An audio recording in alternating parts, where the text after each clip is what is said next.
Kebetulan, BRIN itu sendiri saat ini memang merupakan gabungan dari beberapa instansi riset ya Mbak, salah satunya dari Batan.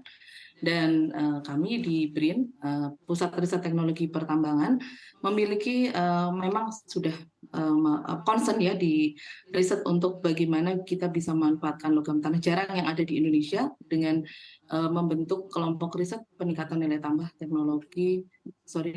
nilai tambah mineral logam tanah jarang yang memang sebelumnya kami punya background karena tadi saya sampaikan bahwa ada beberapa peneliti dari Batan yang bergabung di kelompok riset kami yang mereka sudah punya pengalaman cukup panjang ya Mbak untuk mengolah atau meneliti logam tanah jarang, terutama dari monazit ya, dari tahun 98 sampai saat ini. Jadi concern kami di situ ya, jadi memang potensi logam tanah jarang di Indonesia cukup besar sebenarnya, dan kami juga sudah mencoba melakukan riset dan sudah menghasilkan teknologi yang menurut kami itu sudah layak untuk diaplikasikan di industri, terutama untuk pengolahan LTG dari monazit.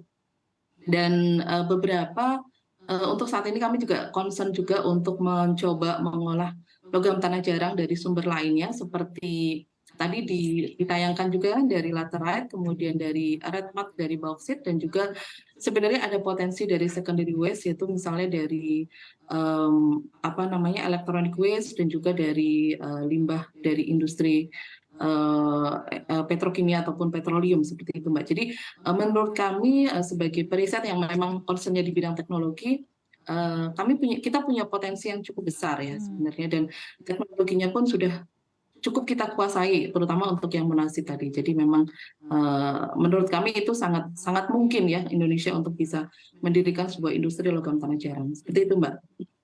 Hmm.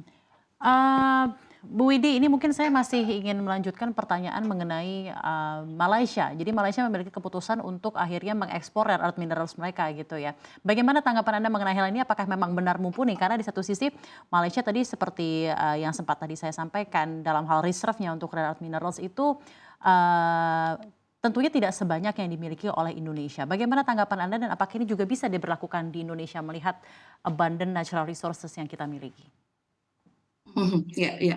Sebenarnya kalau untuk Indonesia sendiri kita sudah lebih dulu ya Mbak untuk melakukan atau menyetop ya ekspor dalam bentuk mentah seperti itu ya.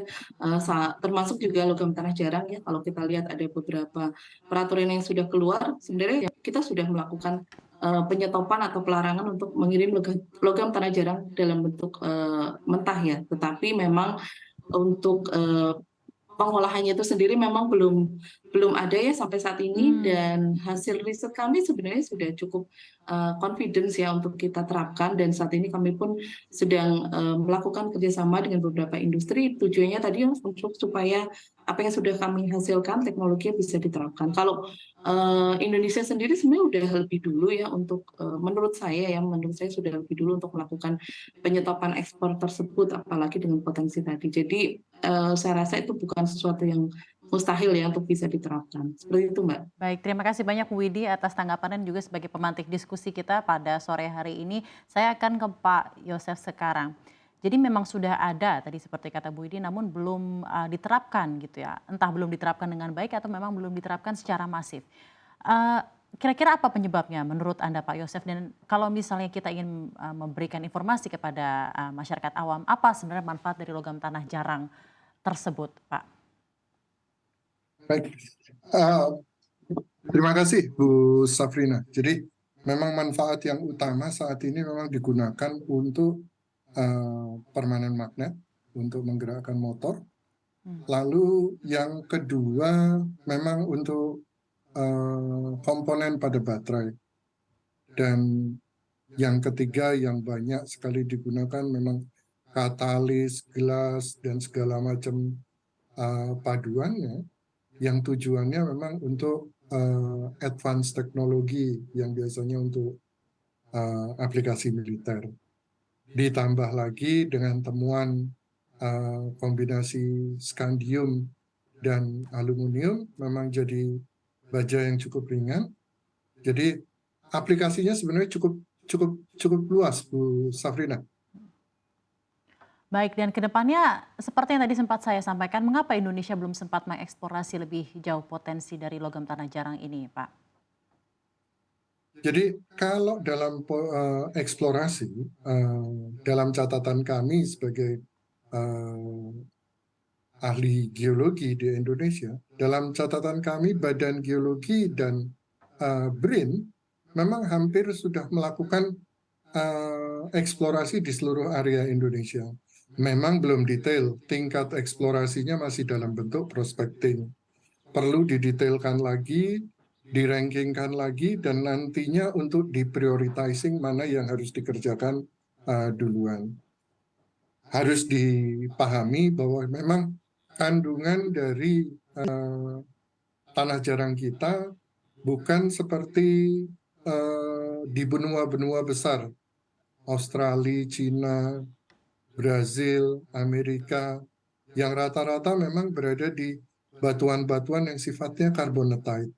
Sementara yang di Indonesia memang turunannya, jadi bisa dikatakan bukan konsentrasi yang utama. Tapi tidak menutup kemungkinan bahwa konsentrasi yang tidak utama itu bisa besar. Saya memberi catatan satu lagi sebenarnya. Di zirkon sendiri memang terdapat tanah jarang tersebut. Tadi di tambahan statistik yang ada di Bu Safrina tadi belum ada, memang saat ini yang sedang mengeksplorasi itu justru dilakukan oleh orang dari pihak ketiga, dan saya kira pihak swasta atau pihak di luar pemerintah Indonesia.